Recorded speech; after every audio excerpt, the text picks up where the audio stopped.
Assalamualaikum warahmatullahi wabarakatuh. Perkenalkan, nama saya Siva Remita Lubis, NIM 0314212025 dari program studi Tadris Bahasa Indonesia semester 3. Di sini saya akan menjelaskan tentang klausa. Pengertian klausa. Klausa sebagai salah satu satuan sintaksis memberikan dasar yang mendalam tentang seluk-beluk kalimat. Sebagai satuan sintaksis, klausa berbeda dengan satu satuan sintaksis, baik strukturnya maupun hubungan serta jenisnya. Hal ini perlu dipahami lebih lanjut dalam rangka mendalami seluk-beluk kalimat. Yang kedua, hakikat klausa. Klausa adalah salah satu satuan sintaksis. Sebagai suatu satuan gramatikal, klausa disusun oleh kata atau frasa dan yang memiliki suatu predikat. Pada umumnya, klausa menjadi konstituen kalimat. Sekurang-kurangnya klausa memiliki suatu subjek dan satu predikat dan mempunyai potensi untuk menjadi kalimat. Di dalam konstitusi klausa itu ada komponen, baik berupa kata atau frasa, yang berfungsi sebagai predikat dan yang lain berfungsi sebagai subjek, objek, maupun keterangan. Selain fungsi predikat yang harus ada dalam konstitusi klausa ini, hadirnya fungsi subjek yang dapat dikatakan bersifat wajib, sedangkan fungsi lainnya bersifat tidak wajib, yaitu seperti objek dan keterangan.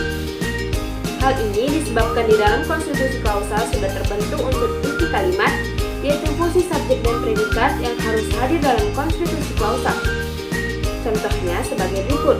Untuk konstitusi yang pertama, Ali membaca buku itu. Untuk konstitusi yang kedua, Ali dan Ani membaca buku itu. Dan untuk konstitusi yang ketiga, Ali mahasiswa. Untuk konstitusi yang keempat, Ali pemberani. Dan konstitusi yang kelima, Ali melihat Ani datang. Nah, mari kita jabarkan. Untuk konstitusi yang pertama, Ali sebagai subjek, membaca sebagai predikat. Untuk konstitusi yang kedua, subjeknya adalah Ali dan Ani, predikatnya adalah membaca. Untuk konstitusi yang ketiga, Ali sebagai subjek dan mahasiswa sebagai predikat. Untuk konstitusi yang keempat, subjeknya adalah Ali dan predikatnya pemberani.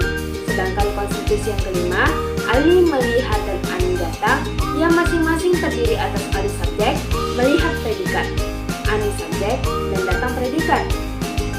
Kita dapat menyatakan bahwa konstitusi pertama, 2, 3, dan 4 masing-masing adalah sebuah klausa karena memiliki dua unsur wajib, yaitu subjek dan predikat. Sedangkan konstitusi yang kelima terdiri atas dua klausa, memiliki dua rangkaian unsur wajib, yaitu subjek predikat dan subjek predikat. Klausa-klausa di atas dapat menjadi kalimat jika ke dalam klausa itu diberikan intonasi final atau jika dalam tulisan kalimat itu dimulai dengan huruf besar dan diakhiri dengan titik. Jika dibandingkan dengan kalimat, perbedaannya adalah bahwa klausa merupakan ujaran yang belum selesai, jadi masih merupakan bagian dari suatu ujaran yang belum selesai, sedangkan kalimat merupakan ujaran yang sudah selesai. Yang ketiga, unsur klausa. Secara umum, unsur-unsur klausa dibedakan atas unsur inti dan unsur bukan inti. Yang tergolong unsur inti klausa adalah subjek dan predikat. Subjek adalah bagian klausa yang berwujud nomina atau frasa nominal yang menandai apa yang dinyatakan oleh pembicara. Predikat adalah bagian klausa yang menandai apa yang dinyatakan oleh pembicara tentang subjek. Predikat dapat berwujud nomina, verba, adjektiva, numeria, atau frasa preposisional. Subjek dan predikat dibedakan menjadi 3. Yang pertama urutan, yang kedua ciri morfologi, dan yang ketiga ketaklifan leksen.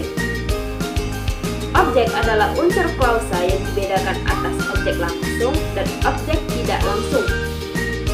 Objek langsung itu adalah nomina atau frasa nominal yang melengkapi verba transitif yang dikenakan oleh perbuatan, yang melengkapi verba dikenai oleh perbuatan yang dinyatakan oleh predikat verba atau ditimbul sebagai hasil perbuatan yang terdapat dalam predikat verbal. Selanjutnya, objek langsung dibedakan atas objek langsung. Aktif adalah objek yang dikenakan oleh perbuatan yang terdapat dalam predikat verbal tapi tidak merupakan hasil perbuatan.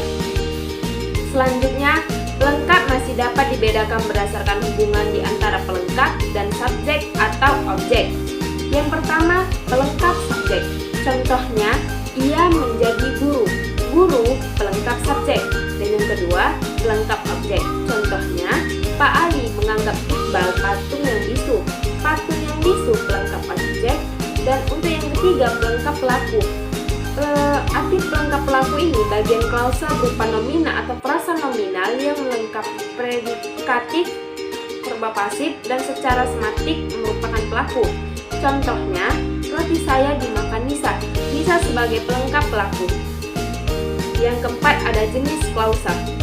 Klausa berdasarkan jenis kelas kata dalam predikat, terdiri atas klausa nomina, klausa verba, klausa preposisi.